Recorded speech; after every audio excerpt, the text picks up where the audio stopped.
What's happening, Packer fans? Happy Wednesday. Welcome into an all-new episode of the Pack a Day podcast. I am your host, Andy Herman. You can follow me on Twitter at Andy Herman NFL. Thanks for joining me today. As we do every week, we are going to jump into the film from Packers Chargers and go over the best and worst players that I graded from the game, as well as some of the key notes and takeaways. So let's start there right away. I want to start on the offensive side of the ball because I thought the play design in this game was really, really good. Now, there was some stuff that didn't go great. You had the little end around to Jaden Reed, not the two good ones. You had the little one in the short yardage situation that ended up losing yards.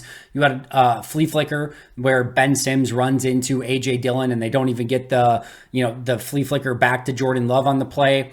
There's another play where you've got offensive linemen and everyone going in every which direction. And like you end up with like just a line of blockers like stacked up and it's just a mess. So some of the execution and some of the play calling in certain situations wasn't always ideal. Matt LaFleur was really hard on himself after the game for the 3 consecutive run plays at the end when they had an opportunity to keep the ball and put the game away. Instead, they run it 3 times. They get nowhere per usual in the running game. And, they have to punt the ball away and rely on their defense. It wasn't as squeaky clean as you would like. It never really is. But I thought some of the stuff they did was really, really fun. I thought they worked all layers of the field. We saw them have success deep, intermediate. You saw the deep crossing routes. You saw, wide routes. You saw middle of the field routes. You saw everything. And I thought they really stretched out this Chargers defense to the best of their ability. You saw them try to stretch it, from a width standpoint with all the reverses and end arounds that they had some success with. Obviously, the 2 Jaden Reed plays they did. The little sweep on the short yardage play, they did not. The end around, to Christian Watson, they did not either. But they were trying different things to really spread that Chargers defense out and make them have to cover the entirety of the field. I thought they did a great job of that all day long. And then, just kind of some of the concepts that they had to get the ball in the middle of the field, specifically to Dontavian Wicks. We saw it a little bit with Jaden Reed as well. And then, as I've sort of mentioned all week long, just having very specific, unique roles for the wide receivers and tight ends and really utilizing their skill sets to the best of their abilities. That was my favorite part of this game plan and how they utilized all of their players and let them kind of cook in their own unique way. That's something that gives me a lot of hope moving forward, that they kind of figured it out in what all these players do really, really well. And hopefully we can kind of continue to see that as the games progress through the remainder of this season. As I mentioned, there was still some sloppy execution.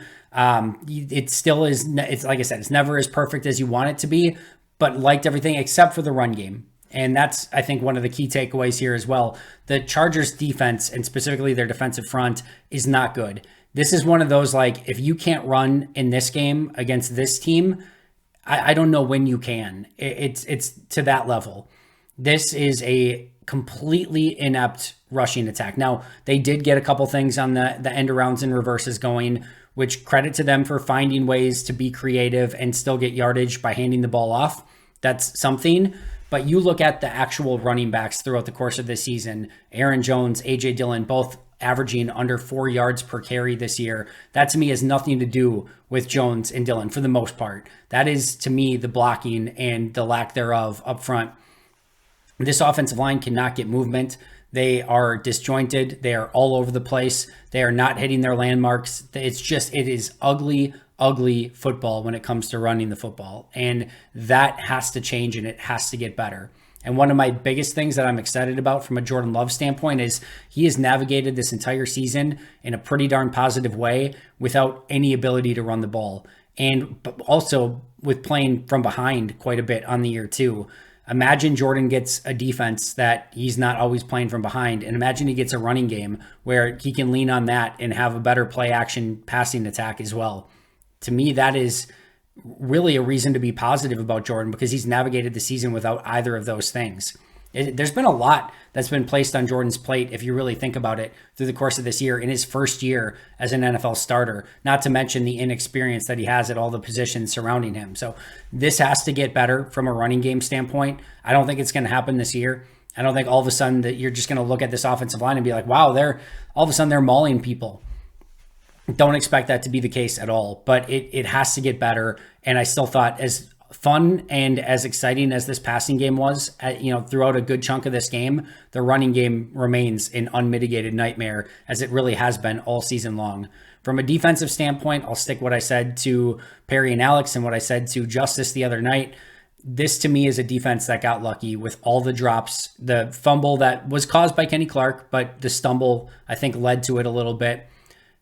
I did not see a competent defense. Go out to Ross Uglum's Twitter page and look at some of the videos that he posted of just this defense not communicating things well on the back end. There are receivers wide open all throughout this game. And it is not it's Carrington Valentine or Corey Ballantyne or Keyshawn Nixon in coverage, and they just can't stick with the guy. It's literally just missed assignments, guys not communicating things effectively, getting assignments messed up, just really, really bad football in the secondary. Tackling still an issue. They had no real plan for stopping Justin Herbert until late in the game when they finally used Quay Walker as a little bit of a spy. Just those sort of things that are really, really frustrating and tough to watch. The Jonathan Owens play on the tackle or lack thereof, where the no-name tight end basically gets a free touchdown because Owens made such a awful play on the tight end. Those are things that we've seen all year long, and I actually felt like it took a step back this week. And I know it didn't feel that way. 20 points, Justin Herbert, Chargers offense that can be pretty explosive and put up 30 on anyone, limiting it, them to 20 feels pretty darn good. It was the Chargers shooting themselves in the foot, and there's just no two ways around it. When I went, and we'll talk about this in a second, on my positive graded players, the highest graded player on defense was a plus 0.2. That's pretty much a neutral level player. And my next was 0.15, and my next after that was 0.1. Those are neutral days. Like, nobody had a great game on defense for the Packers. And there were plenty of players, and specifically a few of them that we'll talk about, that had really bad days. I look at this defense right now on the season. I have three Packers on defense who have above a plus 1.0 grade. That is insane. Like, usually you have multiple people who are above 0.1 at this point, and you've got guys that are at like plus 0.5 or plus 5.0 or better. And Green Bay's defense is nowhere near that. The three players who actually have like a legitimate positive grade on the season: Rashawn Gary, as expected, number 1; Kenny Clark, number 2; Rasul Douglas, no longer on the team, number 3. Those are my only three Packers that have significant positive grades on the season for Green Bay. That is unbelievable. In fact, Carrington Valentine, in his very limited playing time, is in the top 5. Colby Wooden, in his very limited playing time, is the other player in the top 5. And it's mostly because they just haven't played enough. And if either of them probably had to play extended snaps, they probably go below, in some sort of negative grade just by having to play so much. And we'll see if that's the case with Carrington, because he's going to play a lot moving forward. So this defense right now is at a complete, lack of players that are playing at a good enough level. You add that to a overall scheme that isn't great. It's just not great on defense right now. And if anything, and I know it felt like in the moment, hey, they held the 20, and that's good against the Justin Herbert, led offense. It was really, really bad when you look at how wide open players were. They let Austin Eckler get outside and just didn't set the edge on numerous occasions. Just bad football, and that's disappointing at this point of the year. And it's easy to look at the point production and say like, hey, Joe Barry's doing a pretty good job. I think everyone from an eye test standpoint is well past that and is much further in the other direction of, hey, on the fired Joe Barry.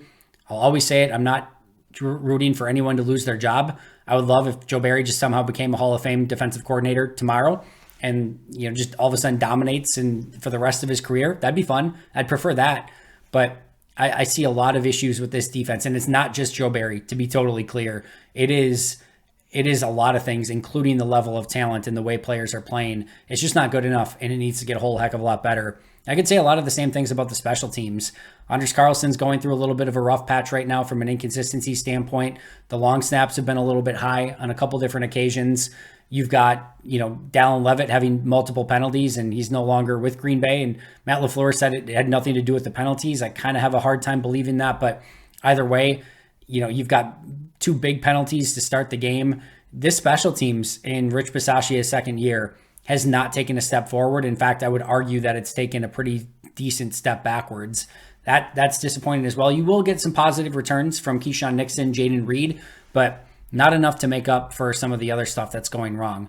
So you look at this on the whole. My overarching takeaway, pass offense, fun stuff. disjointed a little bit still, lacking in execution a little bit still, but fun stuff, and you can see the playmaking potential. Run game, brutal. Defense, brutal. Special teams, brutal. And other than that, Packers are a really dominant football team. But still, again, big win. You'll take it. I think there's still signs of progress. You'll take that, but a lot of things that still need to be worked on. And I know there's some people that are thinking that I'm just being negative. And I can understand based on what I've seen this week. What you're probably going to get from me more often than not, and I'm just being totally transparent with you, is when you get big wins and everyone's like, oh my God, like, what are we seeing this week? Like, yeah, maybe the Packers are the number 8 seed. They can get back in the playoff picture and like they're all of a sudden playing some really good football. I'm not here to like rain on the parade, but I'm here to be realistic and say a lot of the stuff that's gone wrong in their losses went wrong in this game as well. There's progress, and I've said that all week long. There is legitimate signs of progress, especially in the playmaking positions. Jordan Love, awesome week this week. Really awesome week this week. I know I was harsh on him on my initial recap, but remember, I said on that, I did not watch the All-22. I didn't even do a rewatch at that point.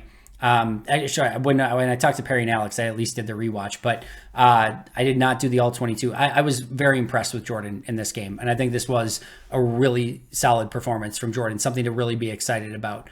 But I'm most of the time I'm going to tell you, like, especially when it's real, that hey, in a lot of the stuff in the losses happened in this win, and the same thing goes the other way. And I'm going to often be this way as well. When the sky is falling, everyone sucks, fire everyone. This is a nightmare. Nobody deserves a job.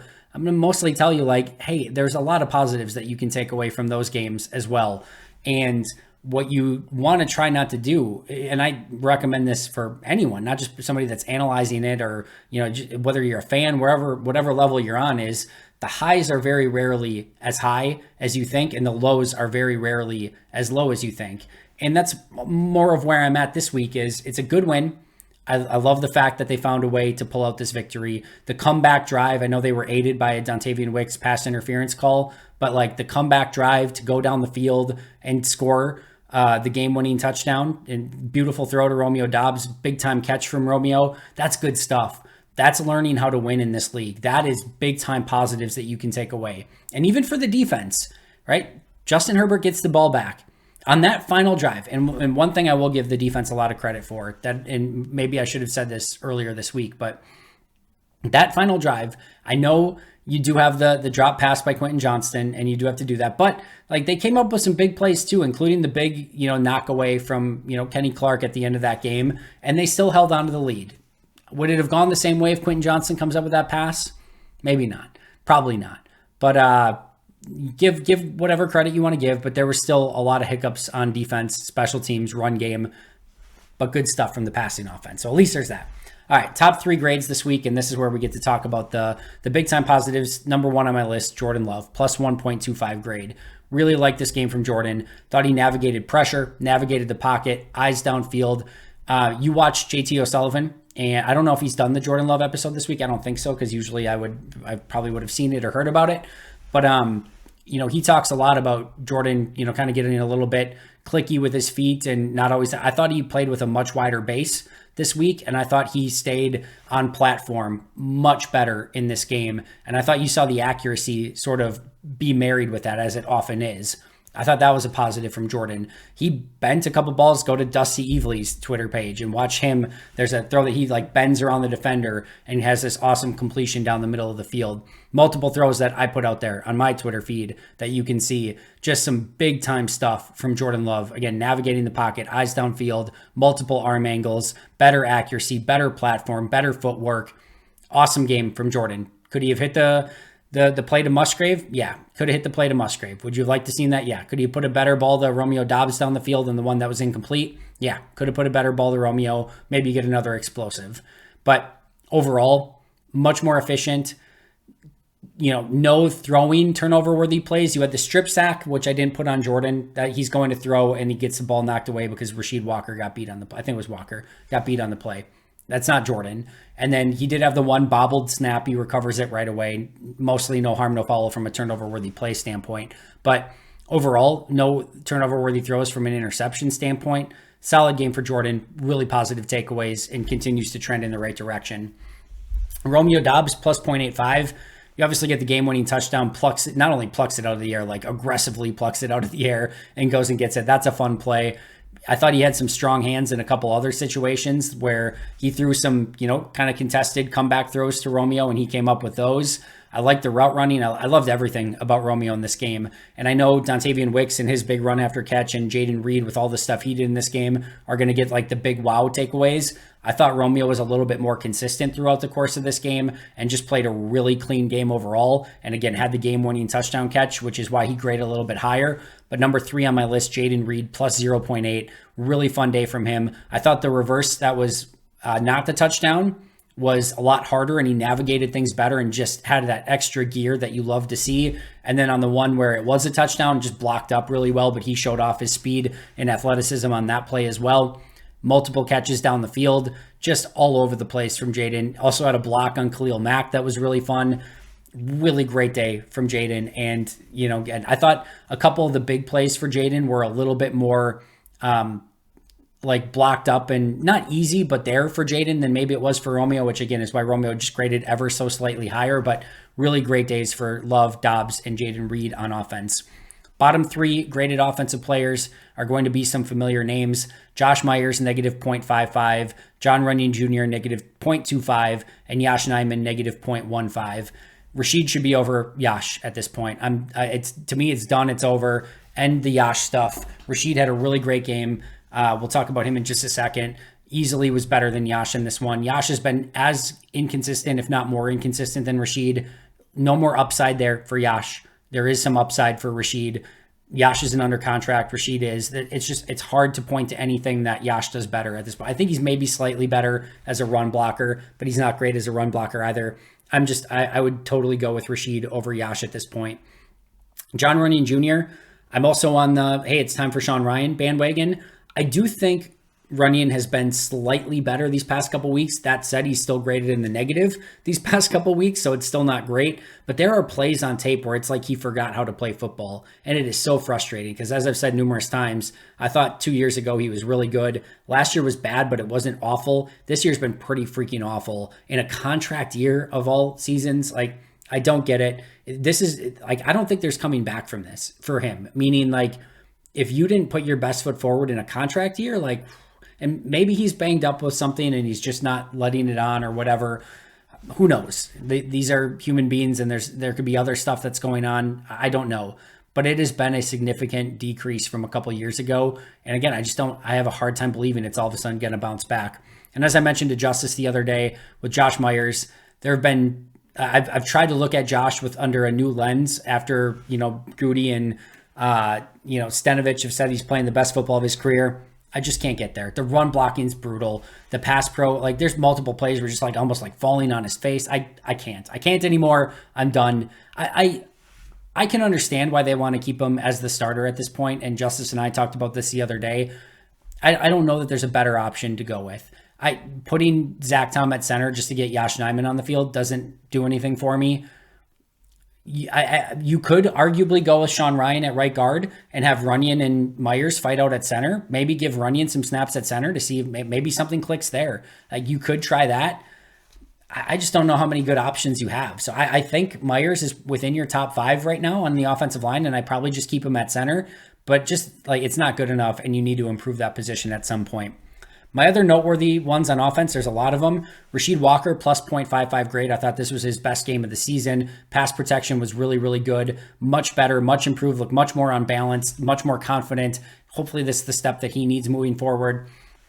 Elton Jenkins, plus 0.3 grade, his 4th consecutive game with a positive grade. His last 3 were plus 0.7, so this was a little tick down, but still really great football for the past month for Elton Jenkins, which has been awesome to see. Zach Tom, Mr. Consistency, plus 0.25 grade, continues to grade in the positive. So I know some people have mentioned man, offensive line seems to be in the bottom 3 every single week. Maybe is this just Andy grading harshly for offensive linemen, or is it different? Not all positions are graded equally, so there can be a difference there. But again, Zach's been in the positive almost every single week. Elton's been grading great the past 4 weeks. In the past, Corey Linsley and David Bakhtiari were two of my highest graded players every single year. So there's plenty of opportunity to grade extremely well along the offensive line. It has not been the case for Myers, Newman, Runyon, Nyman, those guys, and mostly Rasheed Walker this year too. But big time game for Rasheed Walker, Elton Jenkins, Zach Tom. They all played well. Tucker Kraft plus 0.35. Love that run after the catch, but he blocked well again. He continues to get better week over week. AJ Dillon plus 0.55 grade. He has been on a tear. I know running the football, it doesn't look sexy in the box score. Had some great blitz pickups, caught the ball out of the backfield well. Really fun day from AJ Dillon. If you kind of go and look at it closer, I thought he put some really solid stuff on tape, ran through contact, stayed on balance. Just a night and day difference from the first month of the season to this past 5-6 games. Just so much better. Dontavian Wicks plus 0.15 grade. Liked him in this game, but did have the big drop. Had a couple routes that he didn't run accurately or consistently. Still some stuff to clean up, but some big-time plays from Wicks, too. I just thought there was a little bit more of a variance there for Wicks, but still a positive day overall. Top 3 grades on defense, as I mentioned, not any huge positive grades here. Corey Ballantyne plus 0.2. Thought he was consistent all day long. Gave up a couple completions here and there, but he's been really good overall, given this is a practice squad special teams guy that's been starting at corner, and he's been holding up. Pretty darn impressive from Ballantyne. Isaiah McDuffie plus 0.15. He came in for Devondre Campbell, actually played better than Campbell, had a couple nice plays in coverage and in the run game late in the game. It was just enough to get him a slight positive. And then Carrington Valentine, higher variance there. Again, the end of the game could have got beat deep for a potential game-losing touchdown by Quentin Johnston. Wasn't to be. And through the rest of the game, he had some pretty sticky coverage, but still some high variance there for Carrington Valentine, but it still ended up as a net positive overall. Bottom 3 players on defense. Jonathan Owens, negative 1.45, one of my lowest grades, if not my lowest grade. I'll have to go back and look. I think it might have been my lowest grade on the season for maybe anyone, but awful game. The tackle, the lack thereof on the tight end on the big touchdown was brutal. I thought he had a couple plays in coverage where he looked entirely lost. Just not a great game, and as Justice and I talked about, kind of got away with him for 2 weeks, but the Chargers went after him early, often, and he just did not have any answers. Did not come up and play the run as consistently as he had in previous weeks. Just sort of a hang with him for Jonathan Owens, and hopefully he can bounce back and play better, but this was a tough game for Owens. TJ Slayton, this one was disappointing, negative 0.6. After he'd had a pretty good month of football, he kind of regressed back, played far too high, and was able to get moved around a little bit and just wasn't able to get any penetration or hold up like he has been, again, over the past month.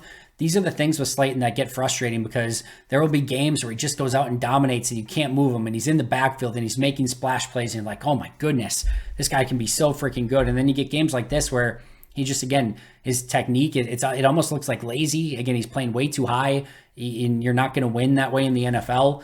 Just needs to be better and more consistent from Slayton. And then Keyshawn Nixon, negative 0.4. The frustrating one, I think there's a third down where Alex Erickson, guy they've just brought up off the practice squad, former Badger, just beats him clean inside with like relative ease. Those are the sort of things that you see. Missed tackle in the backfield on a play. Just this has kind of been the story from Keyshawn Nixon. It's not ever like brutal, and it's very rarely that he's the one getting beat for a big play, but he does get beat pretty regularly in coverage and isn't the greatest against the run, and just kind of lacking some of those big plays. So I don't ever, it's never to the point where I'm like, man, it's like a huge issue having Keyshawn on the field, but it is very rarely graded in the positive, and usually you end up with these like negative 0.4 grades where it ends up being a negative day on the whole. Noteworthy ones, Kenny Clark plus 0.05 grade, slight positive.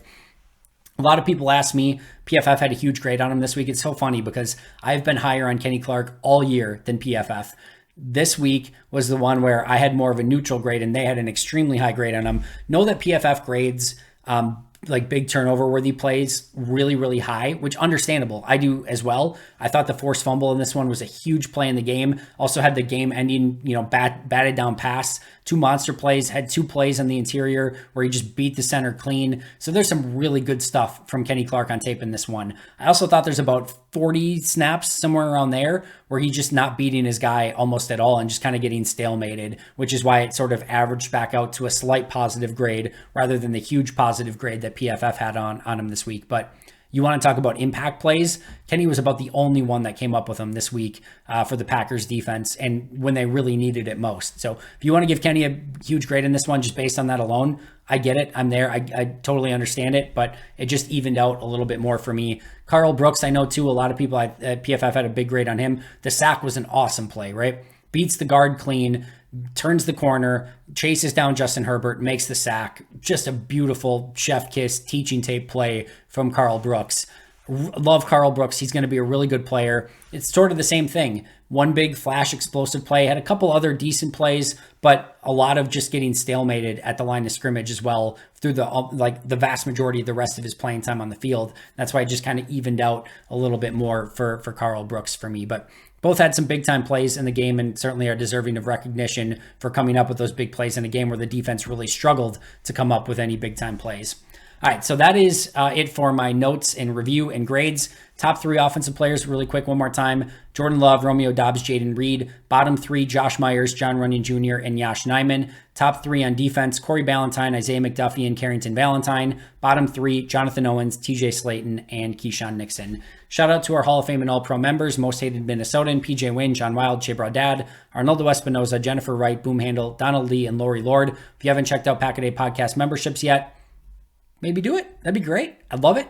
If not, subscribe, like, comment, give those 5-star reviews, tell a friend about the podcast, tell everyone how much you love Pack-A-Day. Check out Pack-A-Day Podcast merchandise at packadaypodcast.com. Enough about that. I'll see you guys soon. But until next time, and as always, go Pack-Go.